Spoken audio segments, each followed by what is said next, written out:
Carolyn, I am so excited. Today we have Christina Cacioppo of Vanta, the founder and CEO of the trust management platform. Welcome, Christina.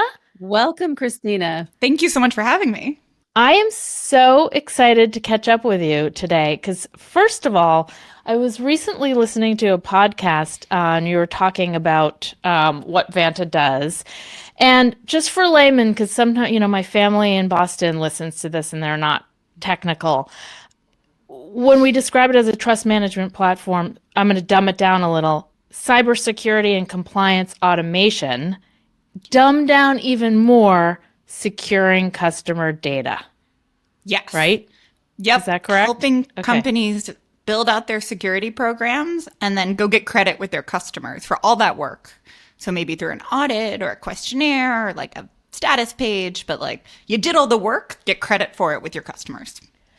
I was listening to a podcast thinking, oh gosh, I got to sort of learn about this. I was gripped. In the same way I was gripped with Flexport. Carolyn, do you remember how into learning about like container shipping I was? Logistics is awesome. Yeah, logistics. I became so fascinated by this industry, this category that you guys created. So we're going to come to that, but I want to go way back because actually our paths crossed a long time ago. Did you used to come to Demo Day when you worked at Union Square Ventures? I did. I got one of the perks that I got to go to Demo Day, and I remember meeting you there. Yeah. What year was that? Like, bring us Summer back 10. to back then. Okay, Summer 10. 10. It's like end of August. And you had already graduated, like you were how old? I was summer 10. I was 24. Okay. I had done, unlike most of Silicon Valley, I did extra school. So I did like 5 years of a bachelor's master's. So I was like basically 1 year out of school. At Stanford. Yep. And you were from the Midwest. From Ohio. So it must have been just mind-blowing to arrive in Silicon Valley back then. Yes. I mean, when I showed stuff up, was happening.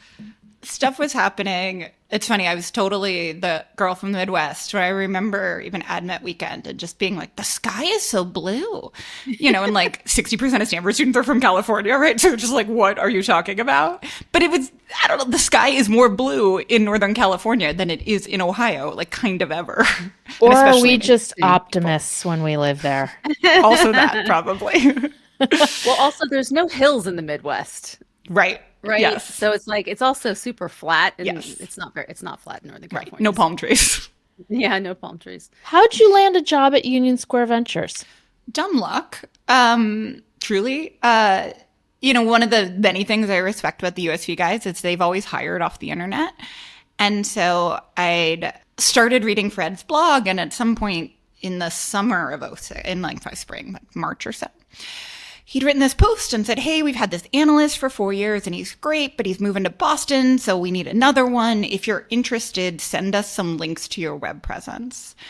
And I read that and was like, what even is this? This is 2010, right? You're like, what? Like, this post sounds great. And like, who is going to get this job? Like, what crazy person? And sort of had that mindset about it, but kept thinking about it. Then, of course, literally 30 minutes before the like form was supposed to close, I sent 4 links to my web presence. No other words, nothing else. And they hired me. What was your web presence back I was then? just gonna say, what was question. it? It's funny, it was 2010. Flickr, Twitter. I had just my like year after school I'd spent in Berlin working at a design lab. And I started a blog because I wanted to be like a design blogger. And so I had this like Streets of Berlin, not very good, to be clear, blog. And it was maybe a Tumblr, but it was basically that. Okay. Wow. I wonder if you had more web presence than the average applicant. Because I'm just thinking like that's a lot of kind of cool stuff. Yeah. And I think there was some of that. I think also, in retrospect, I like knew people at Stanford who knew them. It was not like didn't even occur to me to use any of that, which was kind of silly and very naive in retrospect, I think, but just kind of makes me like respect those guys even more because like they truly did hire off the internet, and like yes, it ended up being a Stanford person, but it wasn't was not a Stanford connection. So I want to ask you, first of all, what you remember from the early demo days that you came from. I'm just curious. And also I want to talk about your time at Union Square Ventures because I feel like you learned some good lessons there. Yeah. Okay. So early demo days. So these were in Mountain View, like that building. Pioneer Way. That was our office. Yes. I think. Yeah. Yeah. And I think actually I still have my like list of, I kind of want to pull it up, but like there were probably 40 companies max in the batch. Does that sound right? Sounds like 20 right. to 40. Yeah. And I think we'd go in, and I remember going in when it was sunny and we'd leave when it was dark. So whatever that, I don't know, started at 5, 6 p.m. I think when I started, the pitches were like 3.5 minutes or so, maybe 4. Okay. Yeah. Comparatively. So I'd sit there with my like notebook and your printout, my pen, and I'd like write notes on each company. And I'd sit there, and like try to figure out which were in USV parlance, large networks of engaged users, right? Right. And so you'd like do this. And I also remember Paul in the beginning getting up and being like, okay, like, you're at YC demo day. Like, there is an Airbnb in this batch. I don't know what the Airbnb is. This is your job to figure out. You are smart investors, but like, you will find the Airbnb in this batch. Like, now we will start. Imitation. Exactly what he said. Yeah, it is. It was like kind of like a circus ringleader, but in this incredible way. Like, it was this like, and now the show will start. So demos, I'm like scribbling notes. And then there was like a cocktail hour. You didn't call it that, but there was like a cocktail hour. Yes, afterward. like beer in buckets and some wine. Yes. Yeah. And I remember my thing was like, okay, like we're not gonna drink, 'cause like I'm at work, but you're gonna go around. And I always kind of tried to be basically the last one in the room, like the last investor. And so I remember like, I don't know if I quite made it, but I think I was like in the single digit count of investors left, right? And just trying to like talk to folks who were like not interested in me, but like really interested in USV. And you're like, yeah, I understand. Like, let's talk about USV. We do that.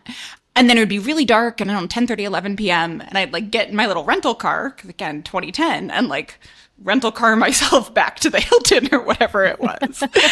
And then wake up the next morning and like type up all my notes to this email of like, here's all the companies. And then here's like the 3 or 5 that I think were interesting.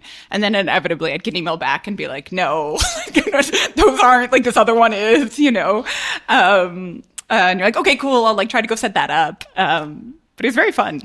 Do you remember any big win? Yeah. Did you pick a winner? Yeah. Did you find the Airbnb? Because we all know Fred Wilson passed on Airbnb. Yes. That he famously acknowledged.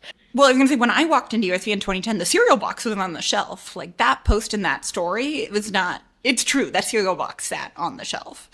So that was very true. No, I definitely didn't.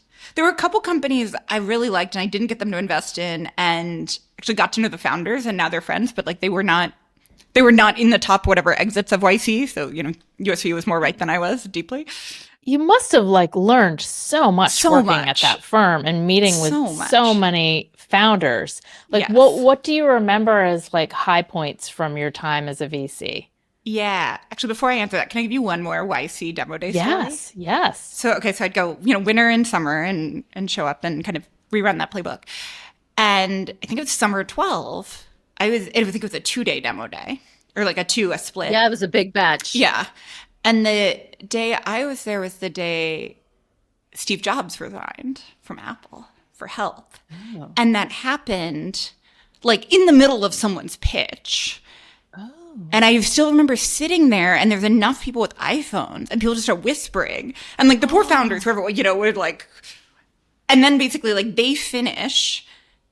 And I think somebody is like, we need a moment, like Steve Jobs just left Apple. And I remember getting that news sitting in like the demo day folding chairs. You were in the Computer History Museum at that point. Yes. I don't remember that at all. And I don't remember either, Carolyn. I'm pretty sure. I'm so glad you told that story, because what a moment. Yeah. Huh.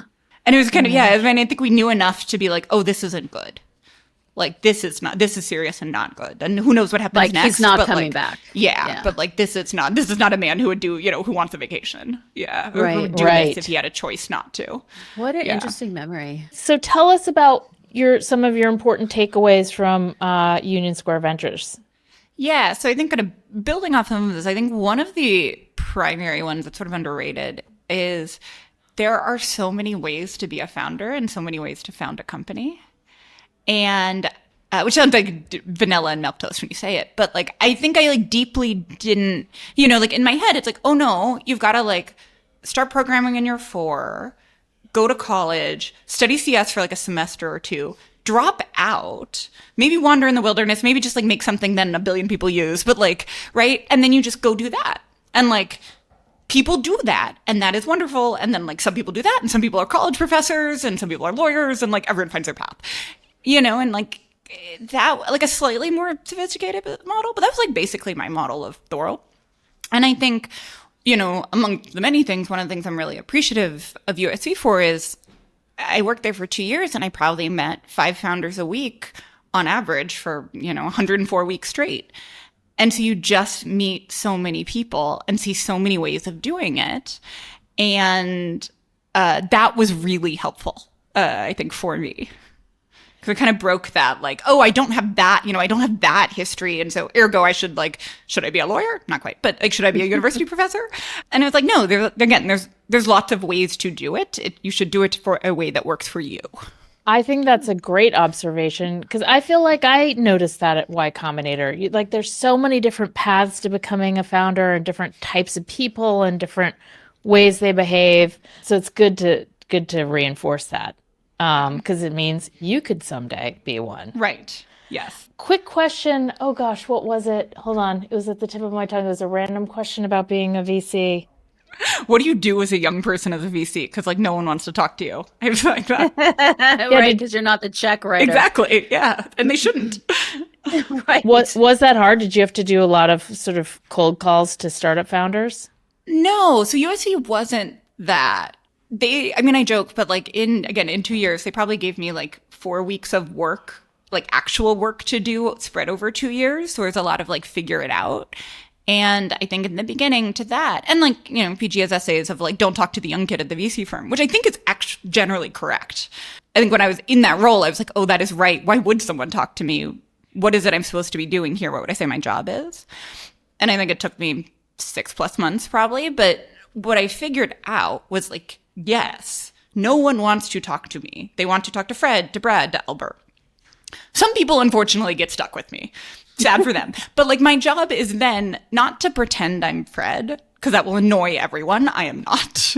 Right? My job is to be like, let me try to understand you, founder, your company, translate that into USV language, route you. Everyone wants to be with Fred because it's Fred, and he's wonderful. But like, if it's a dev tools company, they should actually talk to Albert. Do that. Then go to Albert and be like, Albert, I met Jessica. She's working on blah, blah, blah. When you hear it, you're going to think A. It's actually B. Like, and then this is going to happen, but like, this is why I think it's interesting. Can I set you up? And kind of do the same to the founder. I'd be like, founder, you're going to explain this. They might get caught here, so just know that. And like, da-da-da-da-da. And then like, make that meeting work. An important conduit. Yeah. And like that, I think... that was when I felt like I kind of, I don't know, hit a stride. It's a big word. It was a big phrase, but like, it's like, oh, okay, I think this is useful. Or given this role exists, I think this is a like reasonable way to play it. And I think that would be really interesting if I were 22 or right. Whatever. Yes. In my early 20s. Now I want to ask you about probably what I'm most fascinated with about you, because it's something that we advise all the time, and no one actually does it, which is you taught yourself to code. And I know you've talked about this before, but I really need to hear it again. Tell us about how you decided to do this, what you did, that kind of thing. Yeah, so I think in that, like, meeting lots of founders, there's lots of ways to do this. I can do this too. I had one, well, I had several, but I had like at least one really big hang up, and it was that I couldn't code. And I wanted to start a software company and couldn't make software. And logically knew, I mean, again, having met with lots of people, like lots of people who can't make software start software companies and can be exceedingly successful. And I just felt like that's not me. for good and bad. Like, but like a deep truth about me, I think, was like, I don't feel like I am able to do this unless I can make software, or able to try to do this unless I can make software. And also, as I was leaving USV, Fred said something to me, which is like, Fred is, he doesn't always come off this way, I think, but he is exceedingly perceptive. And I remember talking to him and him being like, oh, you're not a fake it till you make it person. So like, don't try to do that, Christina.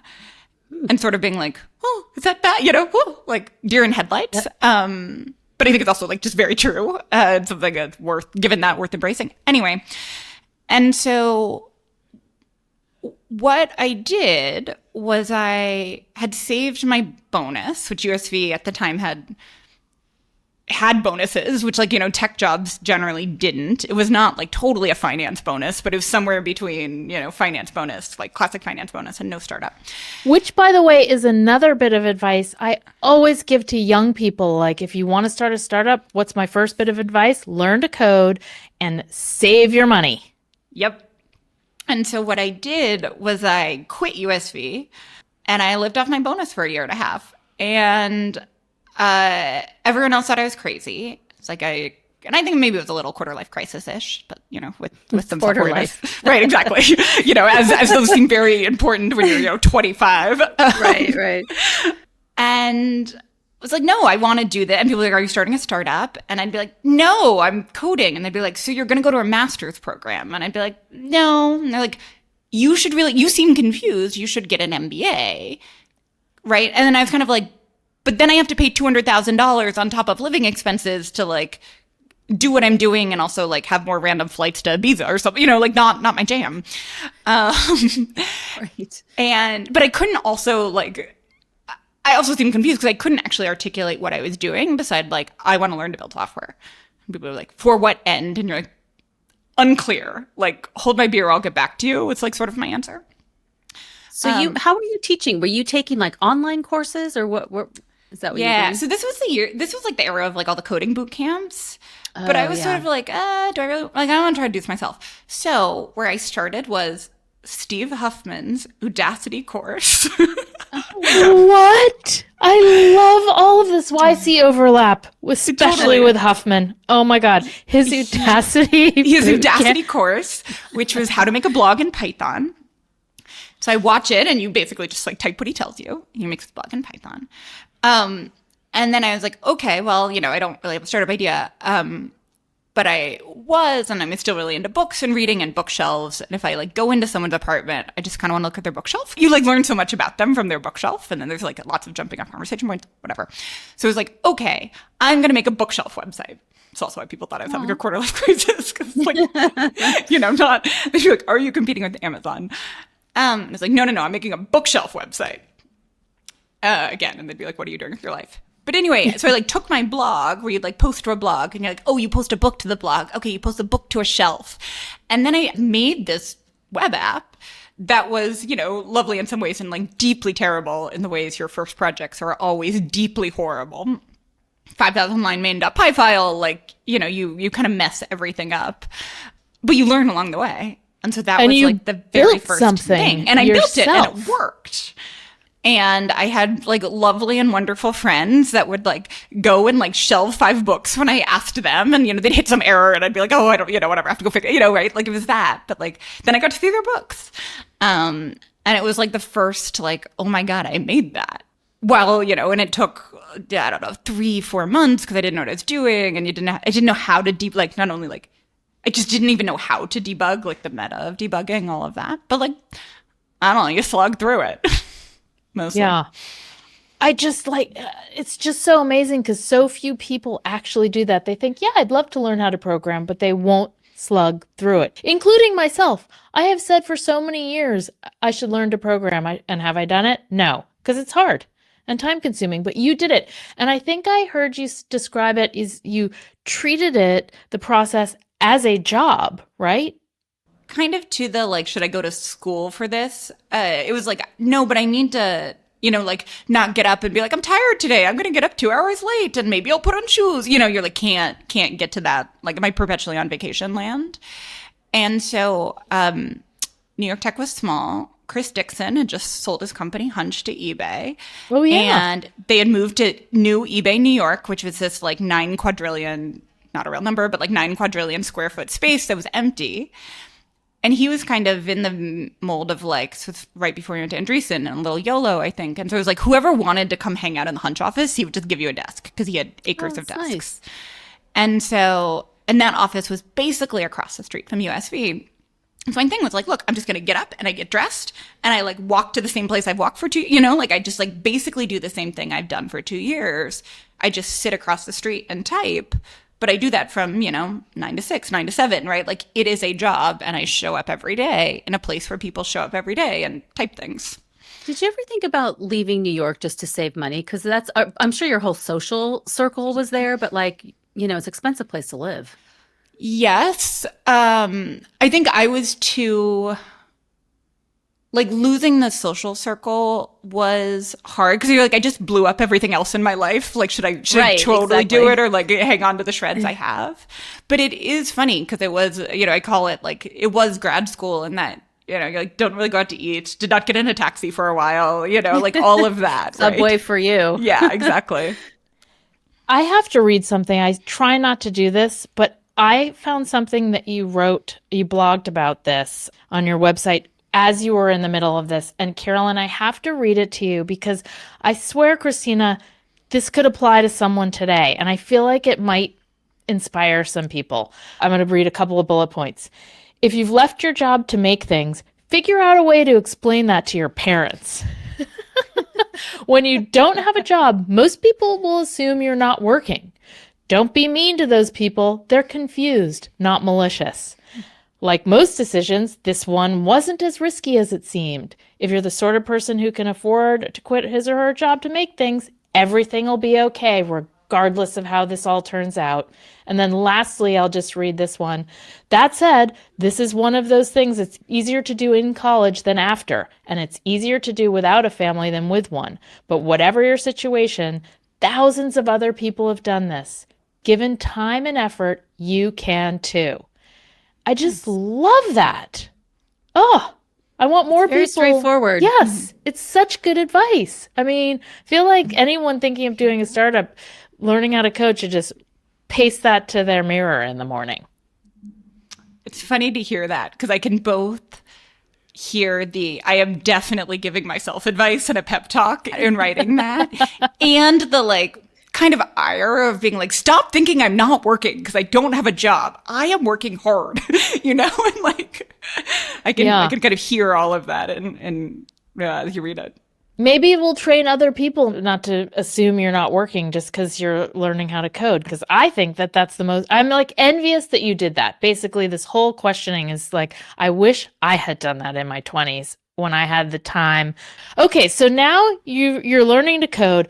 Tell us what happens next in your startup journey. I make a bunch of stuff that no one uses.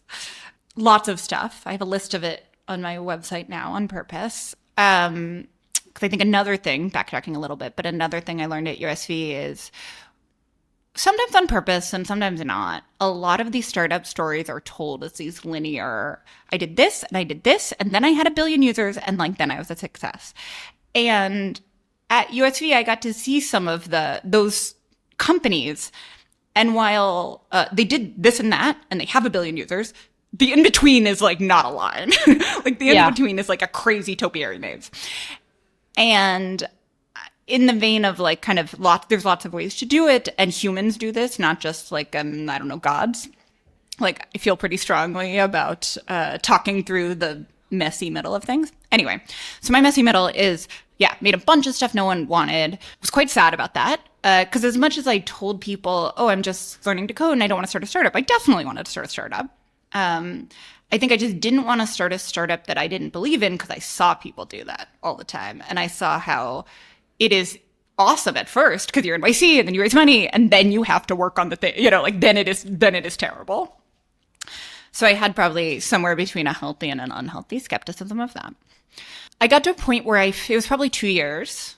I did not have a ton of money in my bank account. and was kind of like, man, I am tired of bodega sandwiches, and like bike rides, like I feel like I'm very old now. In retrospect, I'm probably not that old, but I felt very old. I felt like I'd gotten to a place where like, oh, I can build something.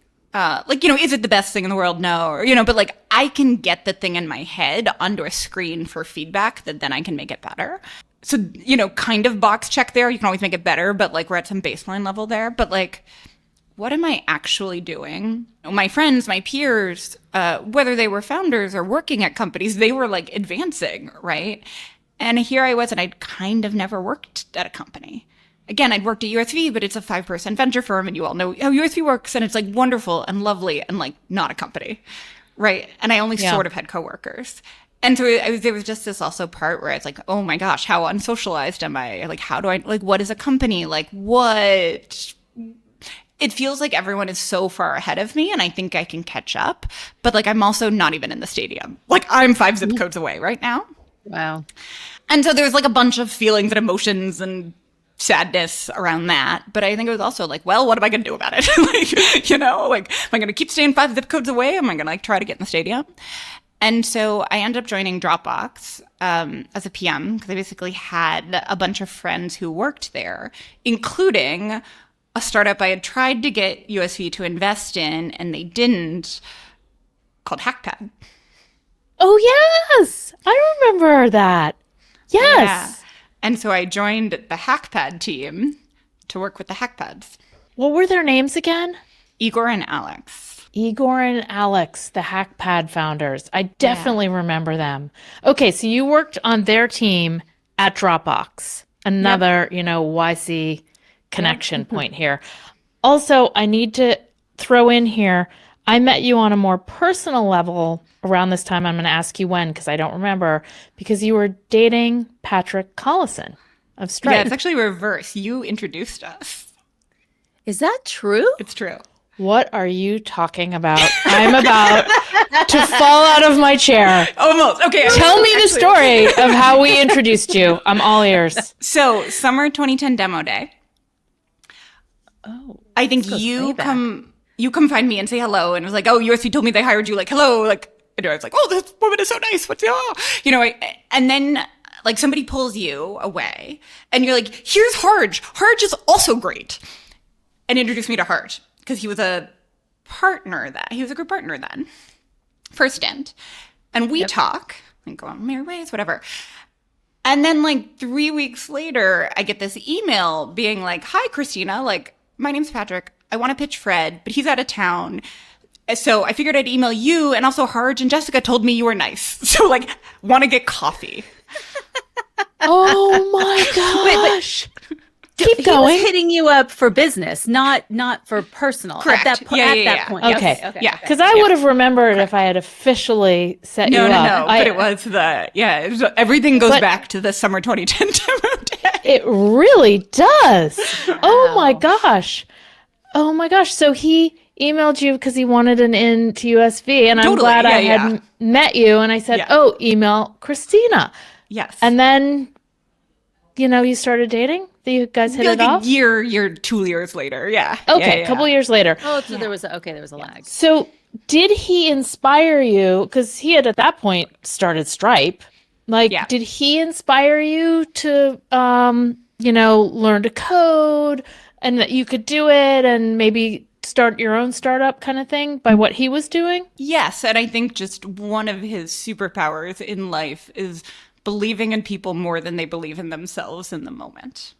And I think I was a beneficiary of that. But I think if we like listed out the people who were beneficiaries of that, like the list is literally in the hundreds. Yeah. And we all need friends like that. It's so great when you meet someone who's like that. Oh, Patrick.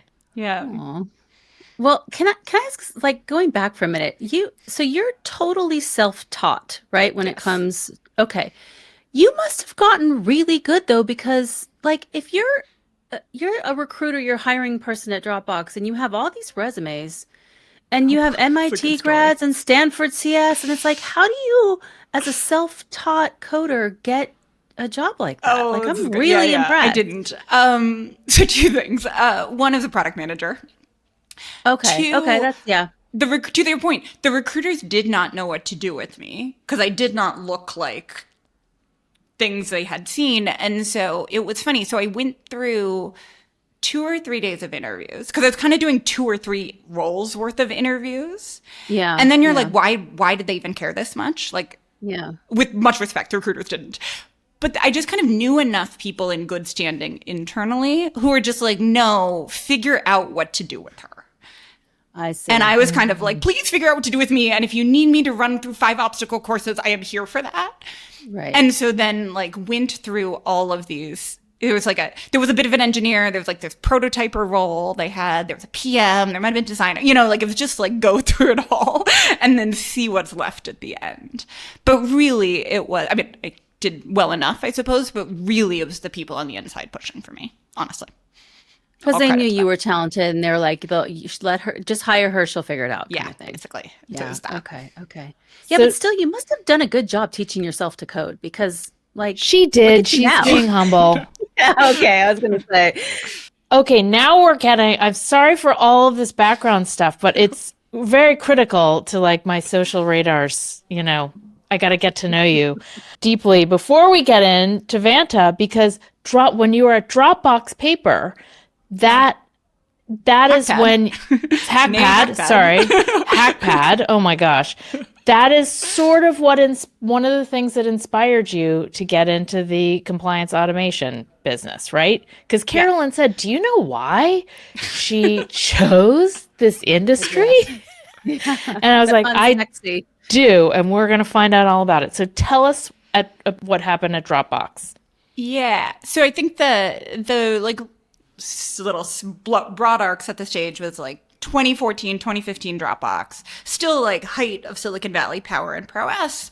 But I think it was also a constellation of apps era, and as everyone being like, oh, but we're not going to have files forever. Dropbox's business is booming and continuing to whatever, double, triple, like quintuple year over year. But it also felt like, I don't know, it felt like that would stop. To this day, 10 years later, it hasn't stopped. But like, right, it was like they were trying to make a photo app. There was like, and I think the strategy was, well, what do people put in Dropboxes? They put in photos, so we'll make carousel. They might put in emails, so we'll buy Mailbox.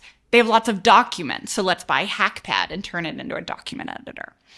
And so that was kind of the overarching piece. And then what was the paper team became the paper team, the Hackpad team was kind of blended. It was half Hackpad, half Dropbox people. And it was all the old Hackpad code base. But anyway, and so we were totally separate from the rest of Dropbox, and we thought we were super cool because you're like, oh, we're not doing the old thing that's slow and has a bunch of people and bad process, and like we are the cool pirates building the new thing. And we were building the new thing. And it was at this when I walked in, it was this funny level where everyone at Dropbox had moved off of Google Docs and used Paper. We called it something else, but Paper at the time. And we could not like pay someone outside of Dropbox to use the product. And our joke was we had 2 users. We had AJ's mom. AJ was an engineer on the team, but we had AJ's mom who had never seen Google Docs, so thought like real-time editing was magic. And we had engineering manager Steve's girlfriend. And they were our best users. And then engineering manager Steve broke up with his girlfriend. Like, actually, and then we just had AJ's mom. Oh no! And we kind of had other users, but we like sort of didn't. And that was kind of like the state of things, where we would like write Mother's Day cards to AJ's mom. And then you got to get more than that. And then everyone at Dropbox was like, "This is great. Why hasn't it taken over the world?" And we'd be like, "Can we introduce you to AJ's mom?" She loves it. Loves it. And so over time, we started to figure out, how can we make something that we called them were Brandon Street startups. That was our target market. We're like, we want all the Brandon Street startups, Brandon Street in San Francisco, like 2016, to like use Paper. And we did, I think the short version of it is that actually it's made me like the startup within a startup concept is very tough because there are lots of things we would have done if we were totally independent that we like structurally or legally or whatever could not do because we were part of Dropbox. Mm-hmm. And I think in retrospect, we were like too pleased being pirates on an island. and we're not good at attaching to Dropbox and taking advantage. So we just kind of had the downsides and not the upsides. Anyway, and one of those downsides is we were going to launch go to dropbox.com/paper, and you sign up and you get into the product. And we were like very excited because we needed more users than AJ's mom. And so we were going to do this and And, you know, a couple days before, one of the lawyers walks over to our desks and is like, hey, you can't launch to Dropbox customers, right? And you're like, pardon? He's like, no, you can't. You will violate the contracts. And you're like, what? And he's like, you know, like, oh, they're the contracts, and they say things like Dropbox is secure and compliant and pen tested and SOC 2 and PCI and like blah, blah. And you're like, could you spell those words for me? Like kind of idiot PM who was just like, what are you talking about? Anyway. Carolynn's giving a real like sort of knowing nod here as you're telling this story, being the lawyer. So you were clueless. You were just like, super clueless. Really? Okay. Yeah, and then you like try to be less clueless, more clueful, I suppose. And you're like, what are these things you're asking me to do? And you're like, okay, like SOC 2, okay, like you need an auditor to come in and vet everything so everybody else then thinks you're fine. And you're like, that makes sense. Cool, buy it. It's like, great. In order to prepare for that auditor, you need to take your whole engineering team away from building for a year and take screenshots out of AWS to show the accountant. And then you're like, wait, sorry, run that by me again. Like I lost you. And it was like learning what it actually was and being like, I get the high level. The way you get there seems generously stuck in 1994. And again, Dropbox 2016, height of its power. Like this is how like one of the preeminent private tech companies of the day does this. Are you kidding me? Can you quickly, just in a sentence or two, just describe what SOC 2 is? Because it's a, big thing for your business. It's an audit that software companies go through, and it's an audit against their IT and security practices and policies. And so the way it works is first the company defines kind of what they're supposed to be doing, and then an auditor, who's actually an accountant for weird historical reasons, comes in and is like, hey, you told me you have two-factor on everybody's email. Well, prove it to me. And you say, okay, I'll like log into the G Suite admin console and show you this page that has all these locks on it. And they say, great, take a screenshot of that with the date and like send it to me. And then you do that basically 1,000 times. The accountant will then leave. They will write up everything they saw in this 80-page report. You get this magic PDF. And for the next 364 days, you can send it to your customers and say, hey, you can have confidence in my practices because I just went through this audit. Here's the 74 pages of information to back it up. This is so painful. Yes. Oh, gosh. I can't believe this. So all these things to make sure that you're checking the boxes. And I will say Dropbox was very legit at that point, but there's a lot of up-and-coming startups that this is the last thing they have time to do or care about. So I imagine no one was doing these audits or freezing their development team for a year. Oh my God. Correct. It would have cost a lot. Yes. I mean, Dropbox could have paid for it for you guys to do it in-house, but like your average startup would, I'm assuming, not be able to. I mean, not just the year of downtime, but like all of it. It was both. Yeah. It was like, do you want to give your engineering team away for a year? And you're like, no. No, I don't. No way. And so actually when I was there, to that point, Paper did not have a SOC 2. We were like, we can't give away the team. We only have AJ's mom as a user. Like, we got to solve that problem first. They did it later. But to that, it was just like, it was the same thing. And again, even with the resources Dropbox had, it just seemed like, well, we don't have product market fit. Why would we do this? Yeah. Right. So did you, just out of curiosity to close this story out, did you try to market to non-Dropbox customers? What was the solution? Yeah. Basically, we used the Dropbox marketing channels to drive traffic, which was mostly Dropbox users / early adopters, if you were a Dropbox customer in 2016, to a page where they'd log in and then hit a brick wall. And there's many reasons I think Paper didn't take off, but I think this was not helpful in the effort. Okay, so then you decided to start a startup? I think it was a combo of to all of the, all my jokes. It was like the pirate on the island thing is very cool, but like not what this product needs. The product needs someone and a product leader who will integrate it with the rest of Dropbox. Like, given these constraints, that is the right thing. Like, that's not me, like, and I can try to be that person, but like, it's not me. And so in that sense, it felt like a reasonable transition time.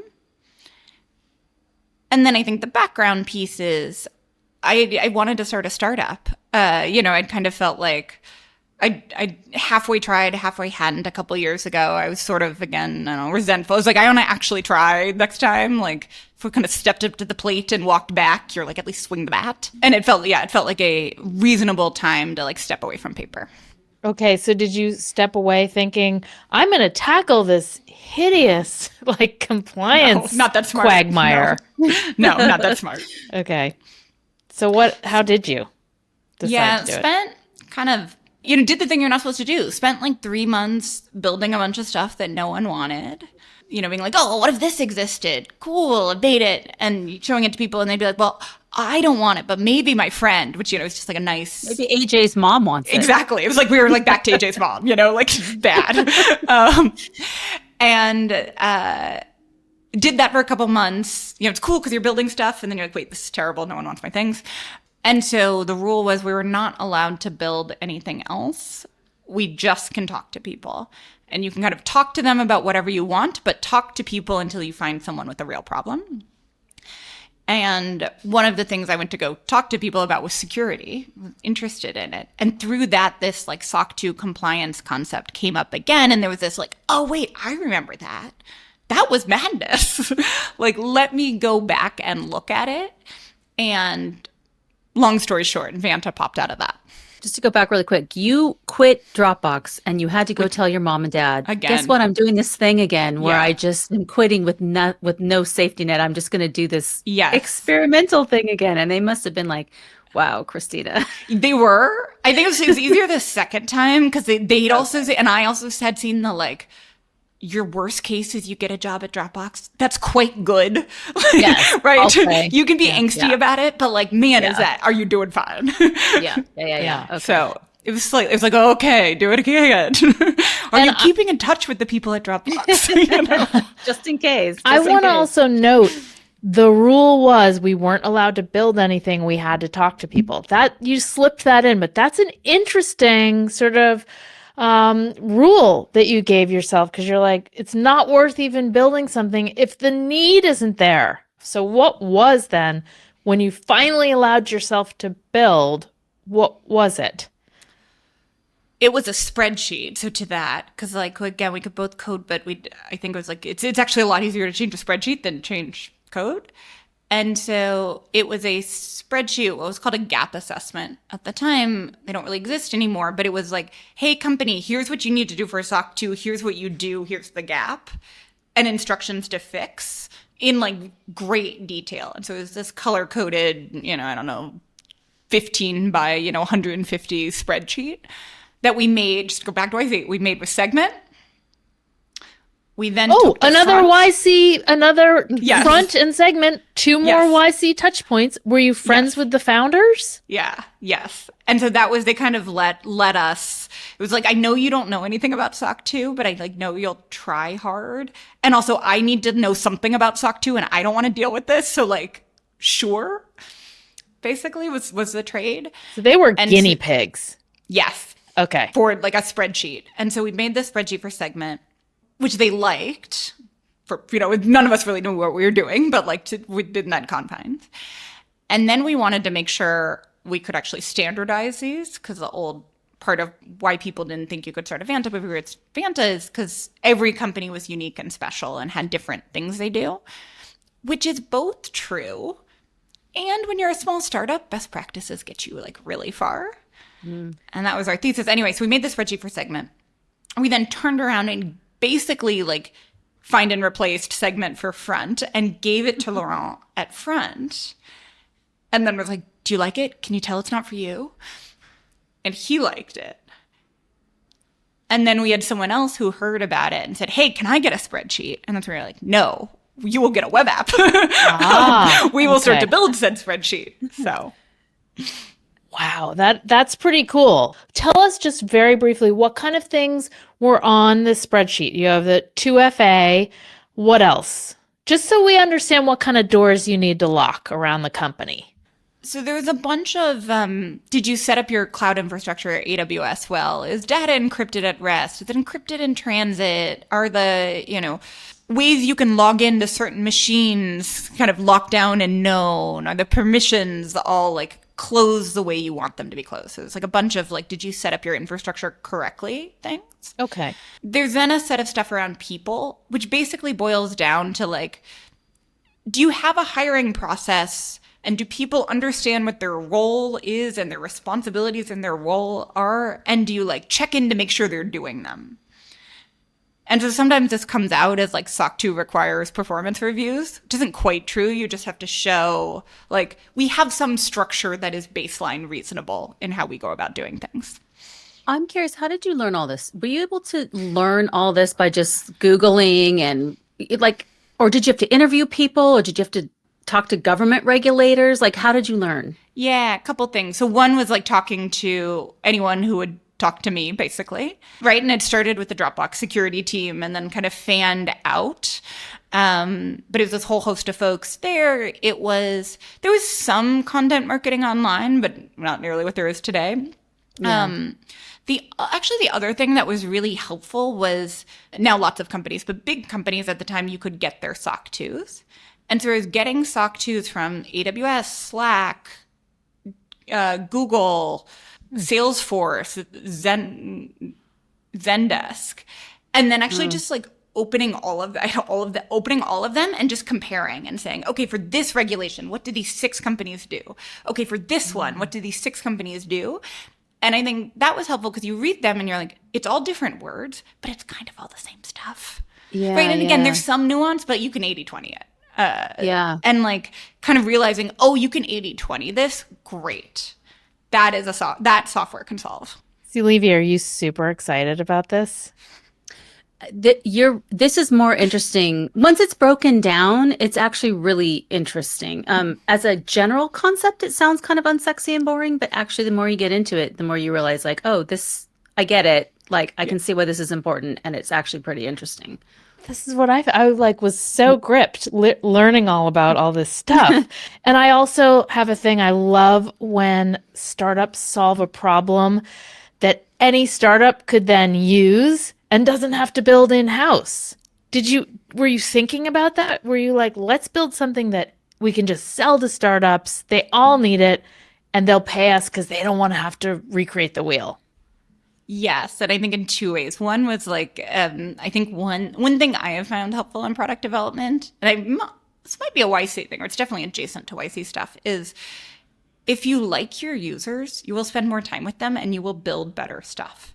And so if you like choose users you want to hang out with, and whether that's hanging out in person or hanging out in a like WhatsApp group, like just like you will build a better thing if you like your users. Yin Wu of Pulley said this. Okay. Yeah, she said just practically the same thing. She's like, I got to talk to startup founders all day and it was so much fun. Right. And so I think there was that, and then you're like, especially then, you're like, do I want to hang out with startup founders? Do I want to hang out with, GRC professionals at Fortune 500 companies, which is like now more of my day, right? But at the time, you're like startup founders all day long. So there was that piece of it for sure. I think the other piece is, there's an economist named Ronald Coase who had a theory of the firm. And it was like trying to reason about what does a firm do and what do they like outsource. And there's like all this economic, like microeconomic literature on it, whatever. I kind of like think it's interesting and cool. But to your point, there's like also a practical application here of in the past, teams did all of this in-house.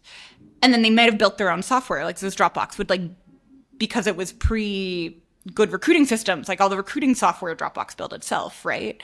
And then as like a Greenhouse or an Ashby or a Lever got started, right? Like no one had to do that anymore. Right, and right. I think, what was this, 2016, 2017, like there'd been enough of you'd seen that Greenhouse Ashby Lever thing enough to be like, oh, this could have that property. And that is a good property to have.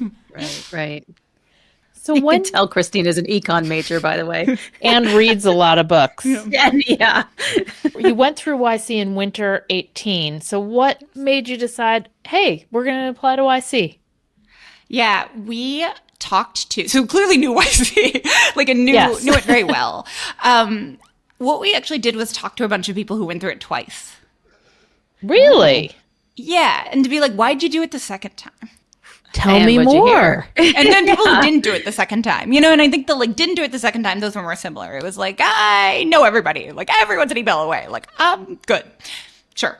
I think the people who did it the second time were like, oh no, because the cohorting is really helpful, the community is real, and if you are doing a business, and there was a bit like if you're doing a business focused on startups, why would you not? And so one of the ways we also thought about it was did not know how to sell like my way out of a paper bag. My joke is like prior to Vanta, the last thing I sold was Girl Scout cookies, which is like, kind of true. So you're like, okay, I'm gonna need all the help I can get. It would be really nice to have like a cohort of like happy startups to like inadvertently experiment on. You don't obviously want to, but you're like, I'm going to mess it up for a while. Might as well mess it up in a like bumper lane sort of environment than like off a cliff. That makes sense. So you That does make sense. apply, you get in, and tell us anything like that was important from that 3 months and what you remember. Okay, to me, the structure of YC is, and I know I don't have this quite right, but is like week 1, week 2, get your sea legs. Like week 3, pick a metric. And if you're B2B, it should be revenue. And if you're consumer, it should be users. But like pick a metric and then pick a place where it's going to be in 3 months. Then do it, basically. And like show up every 2 weeks, and tell people where you are, tell people where you are and where you're going to get to. And we call like the accountability scarecrow is, because you have to like go tell someone, oh, I said I would have 14 customers and I only have 12, but I feel badly saying this to you, so I will have 17 next week, right? And you have to like do that. And then at the end, you have to stand up and like say the result. And you remember what it was like to be in that audience. There aren't many people who went through YC that had previously been in the audience as an investor. Yes. How did it feel to be up on that stage? Oh, totally bizarre. I bet. Totally bizarre. But did you make a lot of progress during YC? And I imagine you had a bunch of, your batchmates using it. So we actually didn't, because then no startup that small got us talked to at all. Okay. It was YC companies that were like 50 employees. That was kind of the sweet spot. Okay. But you could easily say, I'm Christina from this winter's batch. Exactly. Which 100% worked. Like, and what I tell people now is like YC companies are just way nicer to each other than they should be rationally. Right. And it's just like, you send those emails, people actually reply. They might be like, thanks, but no thanks. But like, you'll generally hear something back. They might forward it. They're way more likely to get on the phone with you to talk than, rationally they should. And just like, that is helpful at every stage. Did you land any sort of big YC startup that you remember? The thing that's honestly most salient is so silly. In that like first 3 weeks, set a number and you're like, okay, well, there's basically 9 weeks left, and I think I can sell 2 Vantas a week, and they cost $10,000, so we'll be at $180K in March. Cool. $10,000. They cost $10,000. They cost, Vanta cost 10. If there was a Vanta, it cost $10,000. No wonder none of your batchmates were signing up. Yes. Okay. And like, cool, like that seems doable. It was so hard. Of course. But we hit it. And I remember being like, man, I have like crawled across the finish line, but like I might be on my hands and knees, but like cross the line. Did you raise money at demo day?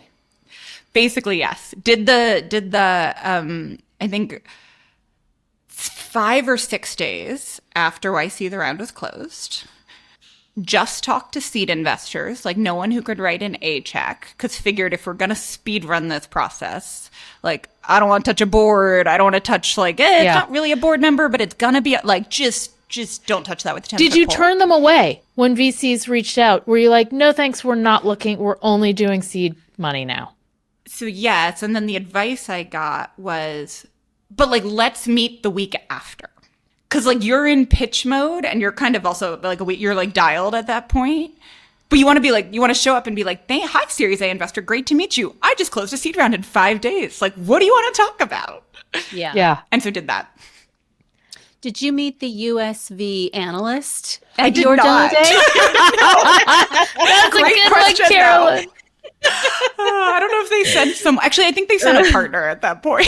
Oh, that's nice. Yeah.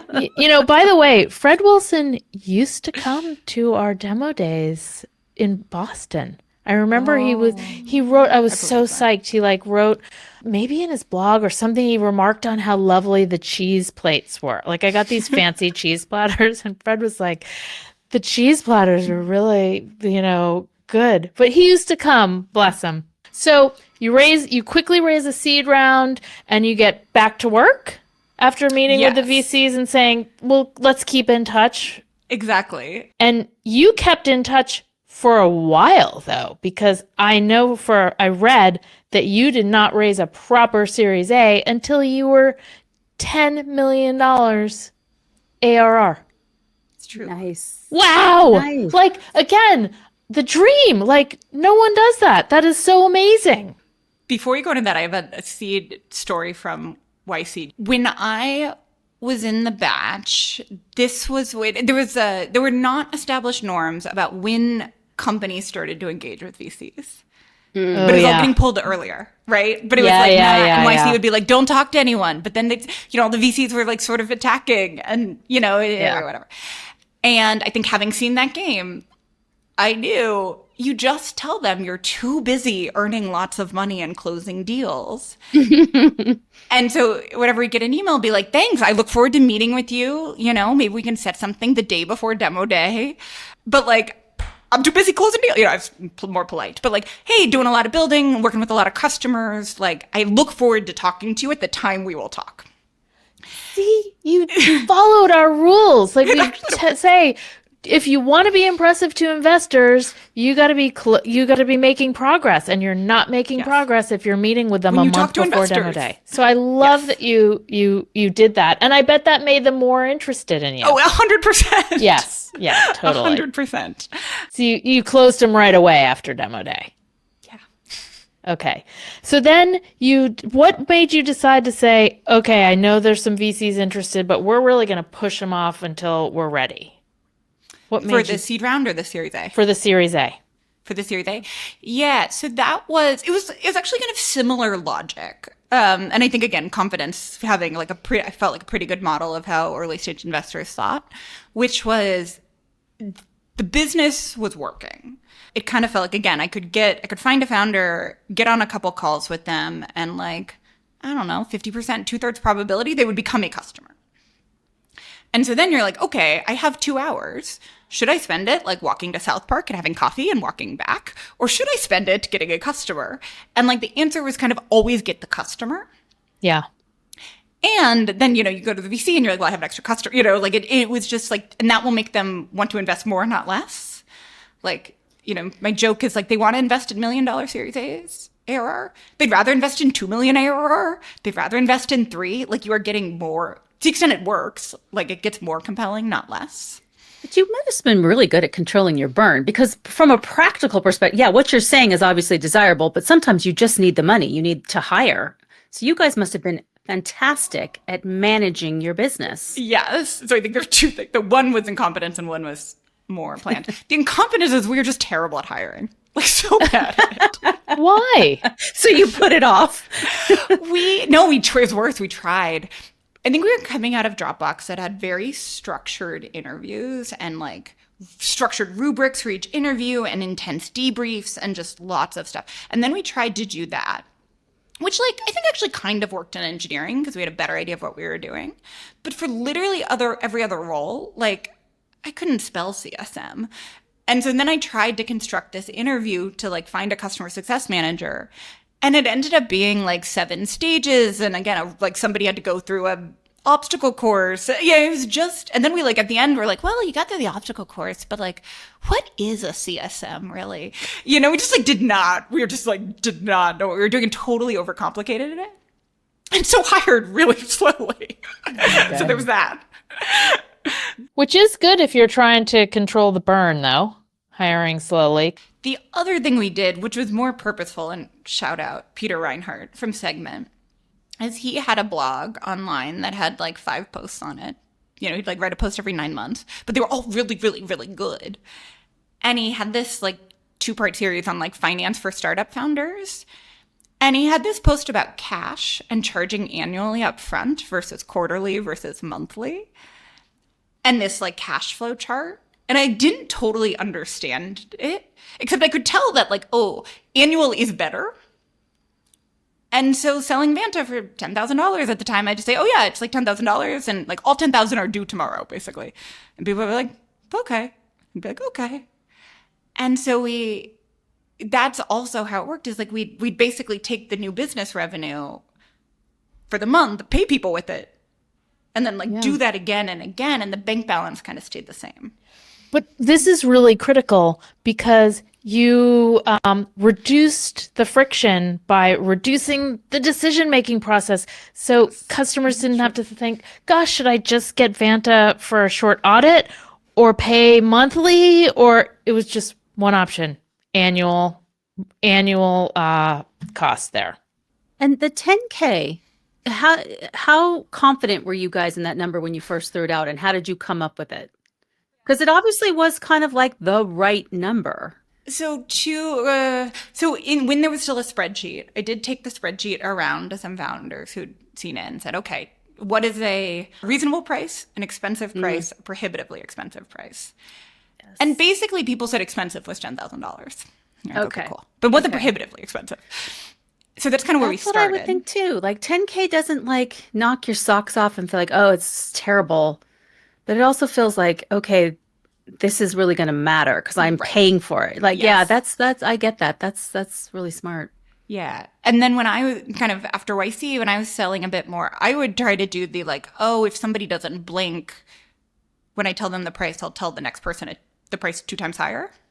Mm-hmm. But then I got a little scared and I started just emailing invoices and then people would ghost me. And you learn all that stuff not to do.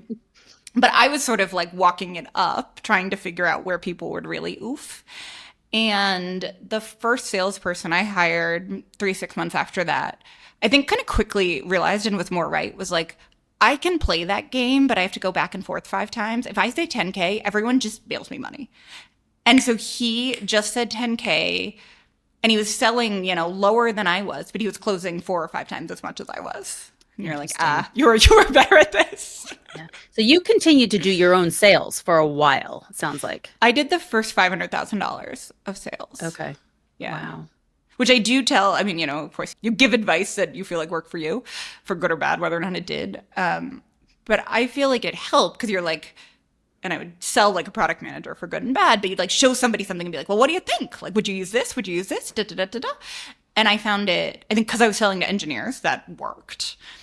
And then I found that really helpful and like, okay, what should we build? What should we do? What do people understand? What do they not? I know we're coming up on the end of our time together, but I need to ask you about being a female founder because you are up there on YC's leaderboard for successful startups with a female founder. And, you're a role model, and that's a byproduct of your success, which is amazing. Do you feel like one? Does it impact you, or do you ever think about that? I mostly try not to, honestly, because I haven't figured out how to channel that into something that feels like obviously helpful. I do entirely wish there were more and it was less notable. Like I have a couple quips, but one of them is like, well, more women should start enterprise software companies. It should be less notable. Right. And like deeply that, and again, it's kind of a quip because it's easy to say and harder to figure out how to action. But I do deeply believe that. By the way, I don't think you need to channel it into anything other than doing what you're doing. Vanta is taking over the world and you are the CEO and founder. I'm going to start to cry because it doesn't happen every day. And, YC's been around now for 20 years and there aren't a lot. And so like I'm going to cry only because I'm so proud and happy about it, but just keep doing what you're doing. And that's how you're the role model, I think. Thank you.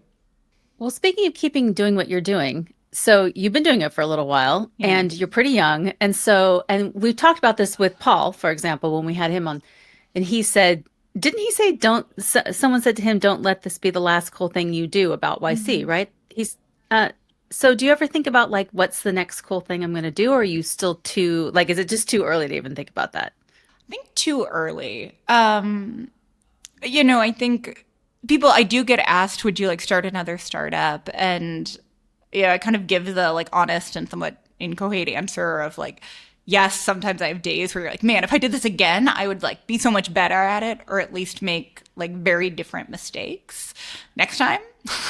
And then sometimes I have days where you're like, this is really hard, and can I just go make art somewhere? And it doesn't matter if anyone likes my art, like there's no consensus. It doesn't matter. It just is art.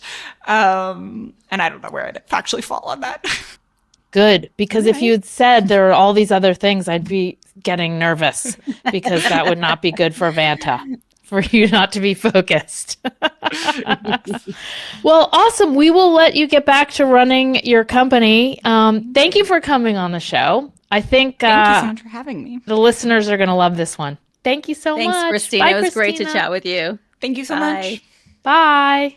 That was so fascinating, and I just love her story. I hope the listeners find this fascinating because this is like a different entry into the startup world than a lot of the people we've interviewed. And like she taught herself to code in her 20s. I know.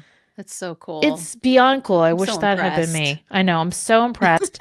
And she's one of Y Combinator's most successful female founders. Well, and the other thing that she said early on that I just hope we all remember is how, like, having your boss say you're not the fake it till you make it type, I think is a huge compliment because it just means like you're genuine. You are not bullshitting anybody.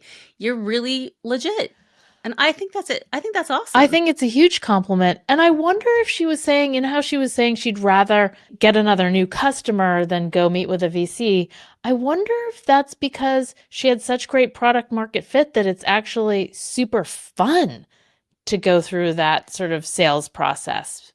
Oh, I'm sure. You know? I'm sure that's part of it. Also, just like, I'm not going to sit here and tell bullshit about this product that I'm not done building, haven't sold enough of, waste my time having coffee.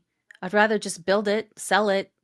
Yeah. I mean, I think that's how genuine she is about this. I feel like if someone's like, what do you think a good founder is? I feel like I'm going to point people to this episode because she did so many things the right way, even though it's tempting not to. It's tempting to do things like meet with investors instead of closing customers, whether people want to admit it or not, they do it the wrong way.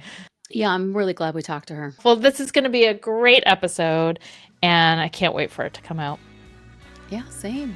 All right, Carolyn. I'll talk to you soon. Bye. Bye.